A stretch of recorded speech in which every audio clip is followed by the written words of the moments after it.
chef? You know, I lost that job.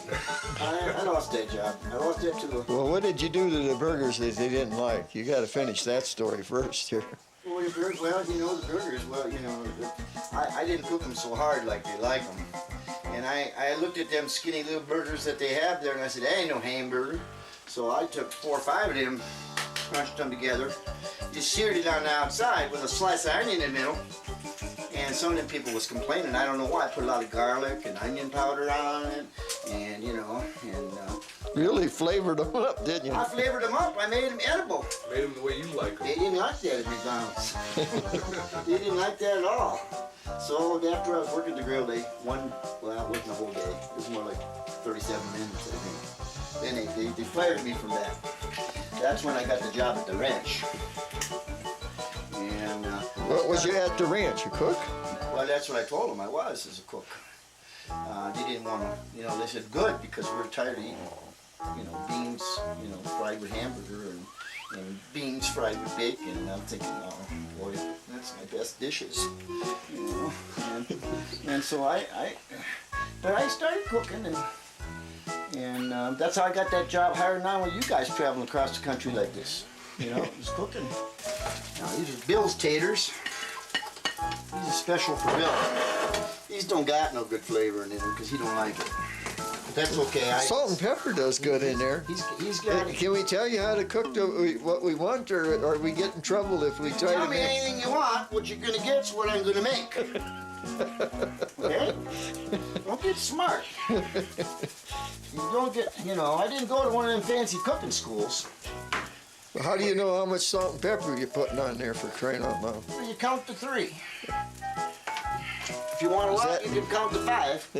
We get beyond that, I get in trouble. Good? Yeah, that's done just right. That's the way I like it.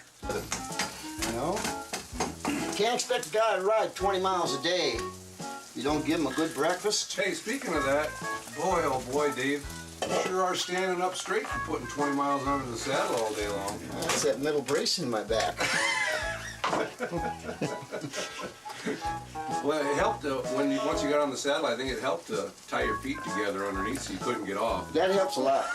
That helps a lot. You notice sometimes. Didn't have much choice. You notice sometimes how I can relax. Sometimes I can just lean back. And You never fell off once, no matter where we went. Well, I learned how to do that back in my drinking days. I used to fall off a lot. And then the boys used to do the same thing to me then. They'd tie me on, and then after a while that helped me get that balance. Mm-hmm. Of course, a good horse does help. Yeah. You had a good one. Yeah. Now, when I used to ride Whirlwind, it was different if I was drinking. I didn't last long because Whirlwind knew. Whirlwind knew if I had been drinking. Why did Whirlwind have the name Whirlwind? Well, you get on him and he's real nice, and about the time he wasn't looking, round he go and you go flying off into the trees. That's why you started tying your feet together. That's right. That's right. You got it. You're pretty smart for a young fella. A little easier to hang on there. You must have graduated the 5th or 6th grade, 7th grade? 8th grade. 8th grade. Damn near college boy. Guess that's what we'll have to start calling him, eh? Yeah, Bill? Yeah. College boy. Yeah, that's him, college boy. Yeah. I watched you fixing up that gear last night. Looks like you know what you was doing with that, Making up that, Bozell? yeah, that new Bozell. That looks mighty fine. This is the Bozell. How the heck does that work? Well, this is... Where's the bit? There is none. I made it out of a piece of lariat last night because I needed to do something different for my horse, and there's no bit.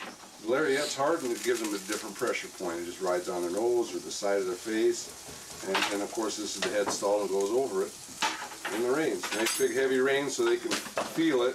They can feel that rein against their neck. It's a Bozell, and I made that last night sitting here. Oh, we got pork steak, taters, no onions for you, hard scrambled eggs. You eat that. If that ain't good enough, I'll tell you what, I'll ride dust the rest of the trip. That's gonna feel real good this morning. Am I good looking, but I can cook too. we're not doing anything any different here than a lot of people are doing in the rest of the Black Hills, but we have a little tweak that we spend some time. No, let me ask you. This is not the exciting ride that you're taking us on tomorrow, is it? Yeah! I'm talking about pictures. I think I bought that. Jody and I came out to the Black Hills for our first vacation right after we got married in 19... Oh, JD. Well, you're looking good this morning. Feeling good. Where are you headed? Going around with some cows. We go down into the Badlands. That's what we come down here for, ain't it? I'll tell you what. This is what I call a real vacation. How far do you say we chased those cows last year? Yesterday. It seemed like yesterday. 6 to 8 miles. Seems like he said, 100 of them? Yeah, We rounded up about 100, 120 and chased them about 7, 8 miles into the corrals and stuff. Boy, that one got away. You went back and got it. Pretty good. I don't know, we'll make a cowboy out of you yet. How'd you sell that old horse that you had anyway? Well, I had him tied out front. And this fella comes along and he says, that horse looks good. I'd like to buy him from you. I'll give you $500 for him. I told him, I said, that horse don't look good. I can't sell him to you. He just don't look good. He said, no, I really want to buy him from you. I'll give you $500 for him. I said, no, he don't look good. I can't sell him to you. He don't look good. He says, I'll give you $1,000. Well, I still told him, I says, he don't look good. I don't want to sell him to you. And he insisted, and I said, finally, I said, fine, you can have him for $1,000. Well, that's a lot of money. Well, he comes back the next day and he's angry and he says, you sold me a blind horse. Gee whiz, what'd you do then? I told him, I says, I told you yesterday. He don't look good. JD. Hey, Phil. The water representative stopped over yesterday. What in the world did he want? He wanted to inspect the property for my allocation. So I told him, it's okay with me. I says, go anywhere you want, but not over there in the West Pasture. Whoa, he got all indignant with me, and he says to me, I represent the federal government, and I have the authority to do whatever I want to get the job done, and here's my card that proves it. Is that clear to you? I said, well, fine, you just go ahead, I'll leave you alone. Well, a little while later, I hear this awful screaming and yelling. I run over there by that fence, and I look over there, and that bull's chasing that fool. And I told him, I says, your card! Show him your card! But for now, the crews were asking me to join them for a roping event tonight.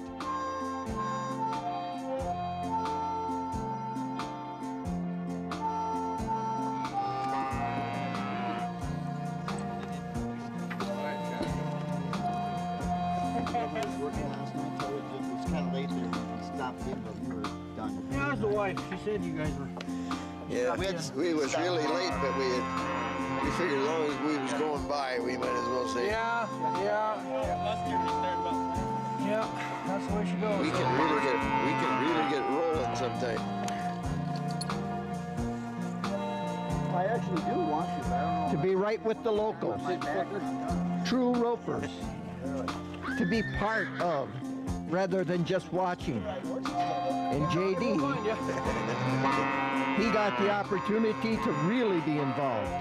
You were such a good cattleman. I'll tell you what, I appreciate the help. Thanks. Thanks a lot. And I seriously. Okay. But, because you're such good help, we always designate a shoot boss to run the shoot. I'm going to let you do it.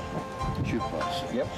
Okay, go ahead. And you're the guy that gets to let the steer go and then roll. Okay? Shoot boss, you betcha. And Shoot boss. fill it. Just let the next one in, okay? Okay. And so, anyway, when they get to roping, I'll show you how to do it. Well, good if you show me how. I know. I'll show you how so you don't. And you tell me later on. But it's fun. You're right in the action. I think I'll like that just fine. Great. That makes me real happy. Good. That's what I was hoping. We've got we've got a full-fledged roping arena that we're set up with steers for people that if they want to rope, they can. Also, it's just a nice evening type of entertainment to get to know the local ranchers and everybody that's been there. It's very low-key. We have a cooler of beer and water, and the people from back east love to visit with the ranchers that are around here that like to rope, and it's a very nice event, it seems like. And we've had people come in from all walks of life. I asked Oz to give me a demonstration on how this roping was done.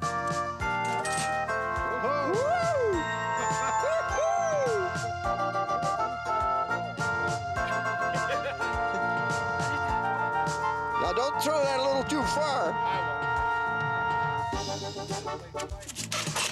Whoa! All right. Right here. Now this thing is a little hard to do, so you want to get it down with the whole flat part of your hand. It's a little hard. Okay. Okay. So I'll let you try it once, but do your whole flat part so it gets all flat one time. There you go. Okay. Not bad. Not bad. Okay. Then you always close this gate before you let your steer in. Okay. Notice your safety catch there. This thing. Take that off. Open it up. Open it. There you go. Okay, clear all the way open. Let him in. Yeah, let him in. And then close it right behind him before the next one gets in. There you go. Come on. That's the boy. Perfect. Put your safety latch back on it. And I'm ready to. Okay, now, you want this kind of out of your road when you reset your chute. Okay? But always remember to close this gate before you open that one, or you got big problems. Otherwise, we got animals running through. He's gone. You'll have a cowboy mad at you because it'll be his favorite steer. Okay. So They got favorites? Well, if it wasn't until it got loose, well then it's your fault that you lost the contest anyway. So how do I get them to bribe me so I can make some money on it? I ain't made any money on this trip yet. But anyway, that's all there is to it. Don't let the one in behind it. Yep. And I'm ready to go again. Yep. There you go. Turn on. You can turn around like that without me picking on. Now, you're gonna have a cowboy on each side of you. Huh? There'll be one on each side, right? Or what? Yeah, there'll be a cowboy over here. So don't start telling a big joke and fall backwards laughing about it. You'll be right in this way. From one side to the other? No, because it's always the header that's going to call. Oh, okay, okay. This guy's coming in behind the header. So it starts with the header. The header's over in that side. Yeah. So the guy you're looking at across the thing is the guy that starts it. Okay. I got it. Okay. Sounds good. You'll know what they're doing at the NFR. See, there's a boy doing that. What about a left-handed hitter? Boy, I'll tell you, they just don't hardly do it.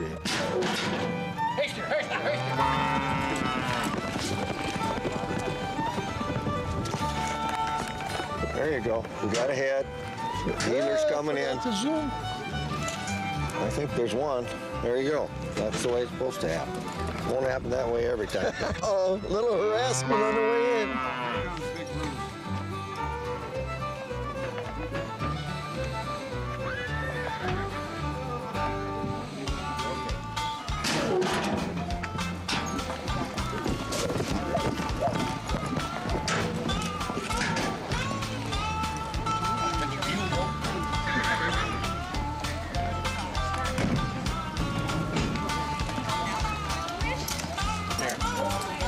Just a group of family and friends, practicing and having fun. And we were right in the mix.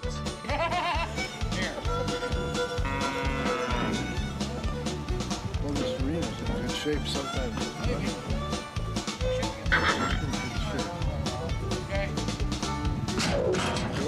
I can't run.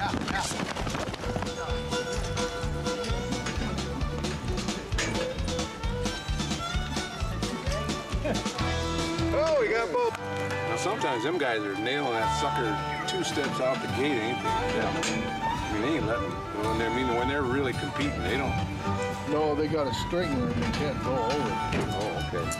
They gotta get past the barrels or something, or what here? Oh, I don't know. I don't think there's any rule. Right, I mean, but Just try not to get too far. Hey, I hate to be fussy, you guys, but by the time you get way the heck out there, I can't film you. So you gotta catch him right here.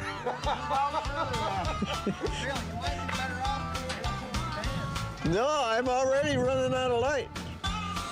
I'd be better off out there, but I don't trust you guys with riding. Oh yeah, okay. But just catch that sucker right here.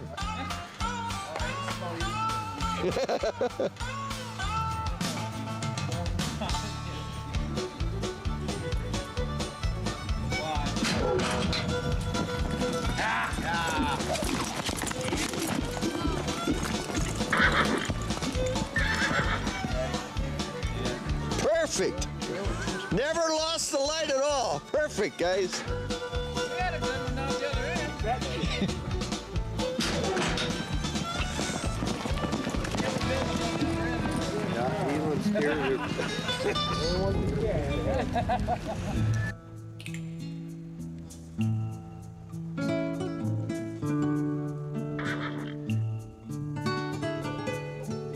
The next morning, after we trailered out to the trailhead, and when we were saddling up, I confronted JD about the ruckus down by the chutes last night.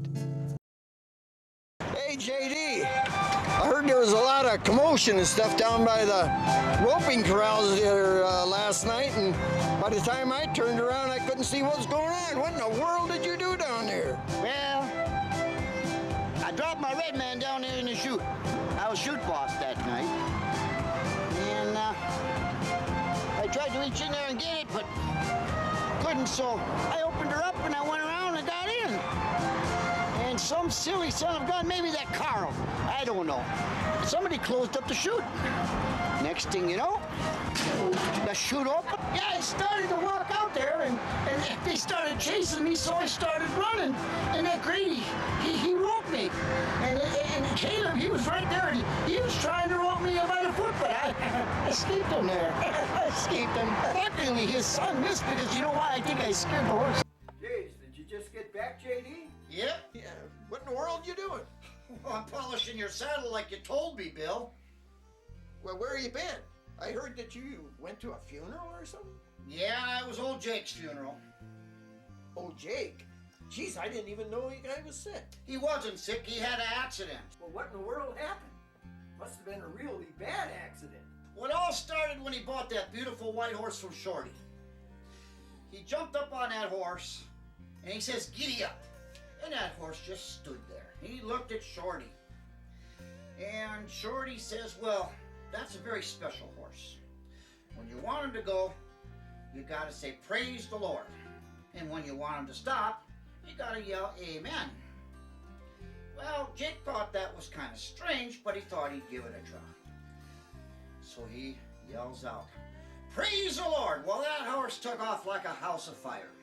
And he's headed for that cliff, you know, over by the corral over at Shorty's there. Yeah, I remember. Yeah, well, he right at the edge of the cliff, he remembers and he to yell, "Amen!" And that horse just stops right there on the edge of the cliff. Well, Jake was so happy and so thankful, he says, "Praise the Lord."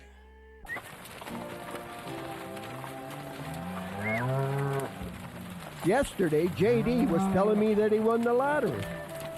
Hey, Bill, did you know I won the lottery? No, I didn't hear about that. Yeah. So I called the wife from the gas station where I won the ticket there. And I told her, I says, "Pick your clothes." And she asked me, she says, "For warm or for cold weather?" I told her, "I don't care as long as you're out of there by the time I get home." Well, as it turns out, I didn't win the lottery, but she's gone. And I still have my beautiful home and a place for my horse. Hey, JD, what in the world did you buy that old dead horse for? I didn't buy a dead horse, Bill. I bought a nice horse for $100. Geez, the price is right. Yeah. Well, the next day he was going to deliver him to me, but he died. Well, I told him, I said, well, I want my $100 back. And he says, no, yesterday when you bought the horse, he was alive, and today he's dead. It's your problem. So I told him, bring me that dead horse. And he said, well, what do you want an old dead horse for? I said, I'm going to auction him off. And he said, that ain't going to work. You're just going to make people angry. Nobody's going to want to buy an old dead horse. I said, I don't care. I'm going to do it anyway. Well, how did that work out? Well, I sold 500 tickets at $2 each, and I made $898 profit on the deal. Didn't anybody get mad? Only the guy with the winning ticket, and I gave him his $2 back. Yeah, you know, me and Shorty was on that trail ride last week with the covered wagons and the horses and all. Yeah, I remember that one. I was going to go along, but I didn't have time. Yeah, well, you know, Shorty's horse is getting kind of old and slow, and we fell back a mite. And we see this Indian laying on his stomach in the middle of the road, listening. And Shorty says, he says, you know, he can hear a lot for miles around. And so, as we passed by, that Indian looks up, he says, covered wagon, 2 horses, 1 brown, 1 white. Man, woman, children, dog. I thought that was pretty amazing. He could name that there was 2 horses, the color, how many people in the wagon, and even a dog. I looked back to ask him how he could do that. He just pointed and said, ran me over 2 hours ago. I watched JD ahead of me and remembered what he had said about going to church last Sunday. JD, Hey, Bill. you know, I didn't see you down at the Cowboy Church there Sunday, and I asked around where you went, and they said you went all the way into town. Well, yeah, there was a new preacher in town, and I guess I'm the only one that knew because it was just him and me. And a nice young fella. So he says to me, he says, well, should I preach my sermon? I told him, I'm not too bright. But if I went down to the barn to feed the cows and only one showed up, I'd feed it. So he started his sermon. He kept going, and, you know, it lasted 2.5 hours. He comes over to me afterwards, he says, what do you think? And then once again I told him, I said, I'm not too bright, but if I went down to the barn to feed the cows and only one showed up, I wouldn't feed them all the hay in the barn. Boy, JD, it seems like you're always coming up a way to make extra money. Well, yeah, but you know, sometimes I do real good. Like that time I was pulling them cars out of that mud hole up on North Lake. You got paid for that? Well, I charged them, because they're the ones that got stuck, you know. Couldn't have been a whole lot of... Got stuck there, though, was there? Well, sometimes, you know, there's 8-10 cars a day, and I charge them as much as $50 each. Geez, that sounded like you got real busy. When did you have time for your chores? At night? No, that's when I was putting the water back in the hole. Everybody keeps saying that you saved that blonde's life the other night. Yeah, well, you know I like blondes, Bill, and she was riding horseback, and she began bouncing out of control, and then she fell off, and then things got worse. Okay, how can things get worse? Her foot got caught in the stirrup, and her head hit the ground, and kept bouncing. Well, you know that horse, he wouldn't slow down or nothing, he just kept going. She was right in front of the Walmart, so I ran up and unplugged it. JD, what in the world is your horse doing with your hat? Sun was shining pretty hard, so Moon thought maybe he needed a hat there for a while, and I borrowed him mine. He don't seem to mind. He seems to like it plenty. He's taking a nap now. After JD's horse had taken a nap, we were off again, this time riding through a rougher part of the Badlands. Seemed like everything was solid here, no grass at all. JD told me this morning about going to the movies last night, and as usual, things didn't go smoothly. I hear you went to the movie the other night, JD. How'd you like it? Well, the first part was okay, but then come halftime, I stood up. Next thing you know, I'm sprawled across 3 chairs. And guy in a little red suit. He's shining a light on me. He's telling me I gotta get up out of there. I couldn't talk. A little while later, he comes back with the manager. Yeah. He shines his light in my face. Tells me I gotta get up out of there. Well, I didn't talk to him either, so a little while later, they come back with the chief of police. And he says, "Cowboy, where are you from?" I told him, the balcony. Hey, hi, JD. Hey, Bill. Man, I seen you take off for town awful early this morning. Yeah, I went in to get me some insurance. Jeez, it took a long time, Yeah, huh? I know. He kept asking me the same questions. He asked me, he said, "Did you ever have any accidents?"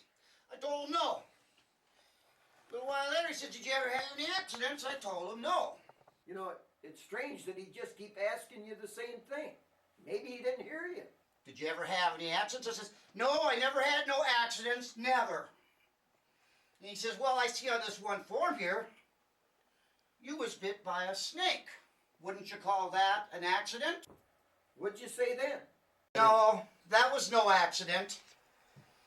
That snake bit me on purpose. Hey, JD, you back already? I thought you was way up on Smoky Ridge. Yeah, but I ain't going back up there again. Why not? Geez, you just love to hunt up there. Well, there was this blonde up in the tree, and she started shooting at me. Shooting? Yeah, and I said, "Whoa!" I started waving my arms and yelling. She quit shooting. Yeah, so I started towards her again. She started shooting at me again. I said, "Hey, lady, quit shooting at me." And she said, "Well, get away from my deer." Her deer? What in the world did you have to do with her deer? Well, I told her, "You can keep your deer. I just want to take my saddle off it." You know, JD, I heard that back in the old days, you really done some hard drinking. Yeah, I used to drink a lot in the old days, and some people say it was too much. Now, what do you call too much? Well, I'd order 10 shots of whiskey, and I'd have them line them all up at once. 10 shots? Yep, 10 shots. And I'd drink 5 of them just like that, 5 in a row. And they'd stop me. And they'd say, "Why do you do that?" And I'd tell them, I'd say, "If you had what I have, you do that too." And I'd drink the second just as fast. And they'd say, "Why do you do that?" And I would tell them, I'd say, "If you have what I've got, you do it too." Eventually, they'd ask me, "What do you got?" And I'd have to tell them, 50 cents. Well, you know, from time to time, over here at the ranch, we get questions. People call and write in. They want some advice from us. And I just got a few here I'd like to share with you. And let's see here. Here's a good one right here. "My son Bobby won't sit still when we want him to. We tried everything. What should we do?" That's from Ima Softy over there in Wisconsin. So I wrote back to Ima. I said, "Dear Ima, I'd catch him. I'd take him out to the barn. I'd hang him on a couple of hooks by the back of his neck and the seat of his pants for a couple of hours. That ought to settle him down." Here's another one I like, right here. "My car gives me nothing but trouble. One thing after another's always wrong. I just don't know what to do. Can you help me?" That's from Teed Off over there in South Dakota. "Yes, I can help you. First, make sure it's fully insured. Then push it off a cliff or something to make it look like an accident. Now, this old trick will only work once. So, with the money, this time go out and buy something that runs." We got time for one more here. "My cell phone cuts out all the time when I'm driving. Can you tell me what plan I could get or something that could solve this problem?" I've got a solution for you. You place that cell phone under the back tire of your car. Then you drive over it a few times. That'll take care of it, and wait till you get home to call your girlfriend, you fool.